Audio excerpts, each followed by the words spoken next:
और कमिश्नर ने साफ तौर पर यह कहा कि तमंचे की गोली से मौतें नहीं हुई है। फिलहाल बताते चले कि तमंचे से यहां पर मौतें हुई है, पुलिस की गोली से मौतें नहीं हुई है। जामा मस्जिद में ही इमाम जफर अली ने प्रेस कॉन्फ्रेंस की और उसके बाद उन्होंने कहा कि हिंसा के लिए पूरे तरीके से प्रशासन जिम्मेदार है, लेकिन एसडीएम वहां पर मौजूद थे और मस्जिद के वजूब खाने से पानी जो टैंक है वो जो पानी का टैंक है वो खाली कराया गया, तो जिसकी वजह से लोग भड़क गए। लेकिन इससे पहले आपने देखा कि जो सर्वे करने के लिए टीम पहुंची थी उसी वक्त से ही यहां पर उग्र प्रदर्शन लोगों की तरफ से शुरू कर दिया गया था। पत्थरबाजी पुलिस पर की गई, जिसकी वजह से पुलिस ने पूरे लोगों की भीड़ को खदेड़ने के लिए यहां पर आंसू गैस के गोले दाग दिए और उसके बाद लाठीचार्ज भी हुआ।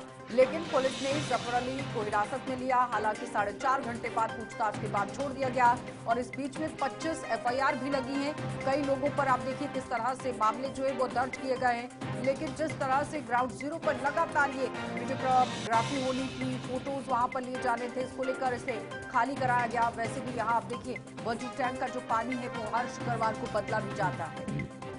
बिल्कुल, तो संभल हिंसा लगातार इस वक्त पिछले 2 दिनों से सुर्खियों में है। अब आज का दिन भी बेहद खास है क्योंकि कल हमने देखा था कि इंटरनेट बंद रहा, स्कूल कॉलेज बंद रहे, बाहर के लोगों को आने की अगले आदेश तक इजाजत नहीं है, धारा 144 लागू कर दी गई थी। उसके बावजूद भी सोशल मीडिया इंस्टाग्राम पर कई जगहों पर संभल के अंदर के जो वीडियोस हैं वो रिलीज होते हुए नजर आए। लिहाजा अब शासन प्रशासन और ज्यादा सख्ती करता हुआ नजर आ रहा है। मुरादाबाद, बरेली, अमरोहा, पीलीभीत, बदायूं, चंदौसी, इन आसपास के इलाकों की फोर्स है उन्हें यहां पर पहुंचाया गया है ताकि स्थिति खराब ना हो। कल जो संभल से सांसद जियाउर रहमान बर्क हैं उन पर लोगों को उकसाने और भीड़ इकट्ठा करने के मामले को लेकर एफआईआर दर्ज की गई। उनका बेटा है सुहेल खान, उसके खिलाफ भी एफआईआर दर्ज की गई, जिसके बाद लोग और ज्यादा आक्रोशित होते हुए नजर आए। जियाउर रहमान बर्क को हमने कल मीडिया के सामने बात करते हुए सुना, उन्होंने कहा कि पूरी स्थिति के लिए प्रशासन जिम्मेदार है, जबकि पुलिस उन पर आरोप लगा रही है और एफआईआर भी रजिस्टर हुई है कि उनके कहने पर ही इतने सारे लोग इकट्ठे किए गए। जब शासन प्रशासन उपस्थित था तो इतनी सारी भीड़ इकट्ठी कैसे हुई और जितने लोग धर दबोचे गए हैं, जितने लोगों को हिरासत में लिया गया है, मैक्सिमम ज्यादातर लोग ऐसे हैं जो संभल के हैं ही नहीं, आसपास के हैं ही नहीं, तो उन्हें किस उद्देश्य के साथ उस वक्त यहां पर पहुंचाया गया जब उनका कोई काम नहीं था। कुणाल, जिस तरह से ये खबर सामने आई थी कि तुर्क और पठानों में वर्चस्व विवाद पर यहाँ नजर भी है और पुलिस का दावा यह है कि भीड़ को उकसाने का काम यहाँ पर किया गया और जिसके बाद पथराव हुआ है, क्योंकि जितने भी लोग यहाँ पर पहुंचे थे वो आसपास के लोगों आसपास के गाँव के या शहर के नहीं थे, बाहर से लोग जो है वो यहाँ पर पहुंचे थे।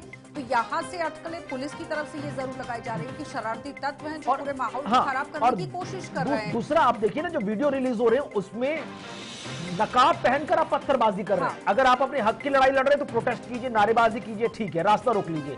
आप स्टोन पेल्टिंग कर रहे हैं, पत्थरबाजी कर रहे हैं, वो भी नकाब पहनकर। और इतना पत्थर एकदम से कहां से आया, किस तरह से वो जोड़ा गया था एक जगह पर, क्या प्री प्लान के तौर पर ये पूरा काम किया गया?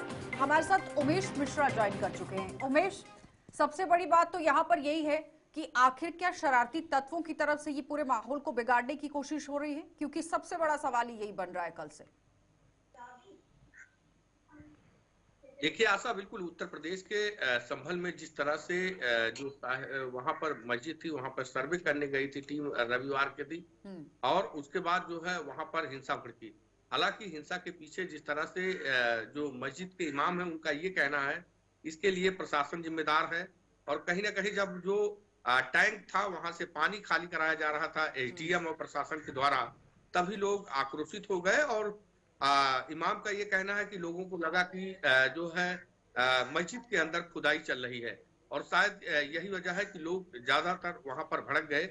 लेकिन सबसे बड़ी बात यह है कि आशा देखिए कि संभल में जिस तरह से रविवार को घटना हुई और इसमें 4 लोगों की मौत हुई। हालांकि इस मौत को लेकर जो वहां के कमिश्नर है, मंडलायुक्त है, उनकी तरफ से ये कहा गया कि पुलिस की गोली से किसी भी व्यक्ति की मौत नहीं हुई।